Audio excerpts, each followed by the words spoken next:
In the quiet, coastal town of Malibu, where the Pacific Ocean meets steep canyon cliffs and Hollywood luxury hides behind the calm of nature, a story unfolded in September 2009 that remains one of the most chilling, heartbreaking, and baffling unsolved mysteries of modern American crime: the disappearance and tragic death of 24-year-old Mitrice Richardson. Mitrice was not someone you'd expect to vanish without a trace. She was bright, articulate, educated, and full of life, a psychology graduate from Cal State Fullerton who dreamed of becoming a dancer, a model, or maybe even pursuing a degree in criminal psychology. She was loved deeply by her family, especially her mother, Lettice Sutton, who described her as a brilliant light with a complicated soul. Mitrice was known for her warm smile, her talent for poetry, and her ability to light up a room with her presence. But in the days before her disappearance, something in her behavior began to shift.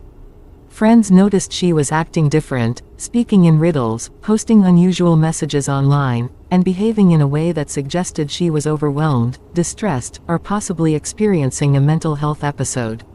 On the night of September 16, 2009, Mitrice drove to Geoffrey's, a well-known upscale restaurant overlooking the ocean. Staff later said she behaved strangely, speaking about astrology, asking odd questions, and claiming she was there to avenge a death. She ordered a steak dinner and a cocktail, but when it came time to pay, she said she believed God would cover the bill. The staff, concerned for her mental state, called the Los Angeles County Sheriff's Department. Deputies arrived and searched Mitrice's car, finding a small amount of marijuana but nothing dangerous or criminal. They arrested her for failure to pay the bill and minor possession. But here is where the story takes its first dark turn. Despite her clear signs of distress, officials booked her into the Lost Hills Sheriff's Station around 11 p.m., then released her shortly after midnight, alone, on foot, without her phone, without her purse, without a car, without transportation, and without notifying her family. This decision would become the center of controversy for years. The station was located in a remote, pitch-black stretch of Malibu Canyon, surrounded by wilderness, cliffs, and rugged terrain. When Mitrice's mother called the station asking if she should come get her daughter, deputies told her not to worry, that Mitrice was fine, and that she'd be released in the morning. They did not tell her that Mitrice was already gone into the darkness of the canyon. Around 1:30 a.m., a man living in the hills called 911 reporting a woman wandering through his property, speaking to herself, appearing disoriented, and sitting in his yard. The voice he described matched Mitrice. Deputies never responded to this call. When the sun rose and Mitrice was nowhere to be found, her family rushed to Malibu demanding answers. Days turned into weeks. Weeks turned into months. Search teams combed canyons, creeks, and rugged trails. Hundreds of volunteers, helicopters, cadaver dogs, and rescue units scoured the region.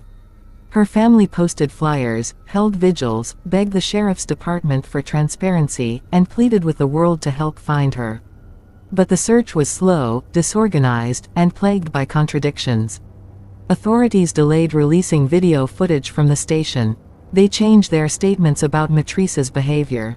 They offered conflicting explanations about why she was released alone at night. The sheriff's department claimed she showed no signs of mental illness. Her mother said anyone could hear she was in crisis. Her aunt said she spoke as if reading poetry from another universe.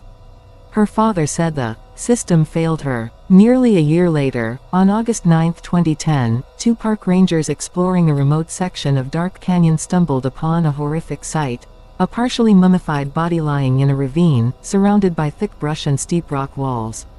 The remains were identified as Mitrice Richardson. But instead of bringing clarity, this discovery only deepened the mystery. Her body was found naked, with her clothes scattered far from her remains. Her bones were arranged in strange positions. Her skull was found detached from the spine. Some of her limbs were positioned unusually, as if moved after death. Officials claimed animal activity caused the scattering. Her family did not believe it. Even stranger, the area where her remains were found had previously been searched by highly trained teams including helicopters and dogs, and nothing was found. How did her body suddenly appear in a location that had been cleared? Had she been there the entire time? Or had someone placed her there later? Why was she naked in a cold canyon? Why was her body so intact despite being in harsh outdoor conditions? No cause of death was ever determined. No evidence of foul play was confirmed. But no explanation of an accident made sense either. The sheriff's department insisted it was a tragic case of a vulnerable woman who wandered into the wilderness and died from exposure. Her family insisted something far more sinister happened, that their daughter did not simply disappear, but was failed, abandoned, and possibly harmed. Activists, journalists, and true crime investigators questioned everything, from the speed of the investigation to the reluctance to release evidence, to the decision to release her alone at night. Her mother said, "They let my daughter walk into the darkness, and she never walked out." In the years that followed, the case of Mitrice Richardson became a symbol of mistrust between communities and law enforcement, especially when dealing with mental health crises. Her story inspired public outcry, court battles, documentaries, and even proposals for new laws requiring mental health evaluations before jail release. And yet, despite all the attention, the truth remains trapped somewhere between the silence of the canyon walls and the secrecy of the system that handled her final night. Even today, the Lost Hills station refuses to fully explain the decisions made that night. Even today, countless theories circulate. Was Mitrice suffering from a manic episode and wandered too far? Did she fall from a cliff? Was she attacked, kidnapped, targeted, moved? Or was there something darker, something involving someone she crossed paths with after her release? The answers died with her in the canyon. But the pain has never left her family. Her mother visits the canyon often, leaving flowers where her daughter's remains were found. Her father once said, "My daughter didn't walk into those hills alone. Something happened to her, and the truth is being hidden." And as the years continue to pass, the haunting story of Mitrice Richardson remains a reminder of how quickly a person can vanish not just from the world, but from justice itself. It is a story of a walk into darkness, one that still echoes through Malibu's cliffs, its canyons, and the hearts of everyone who hears her name. Until the day the truth comes out, the case of Mitrice Richardson will remain one of California's most unsettling unsolved mysteries, an open wound, a silent canyon, and a family still waiting for answers. And this is her story, from the beginning to the darkness that swallowed her, hoping that someday, someone will finally step forward to bring the light she deserved.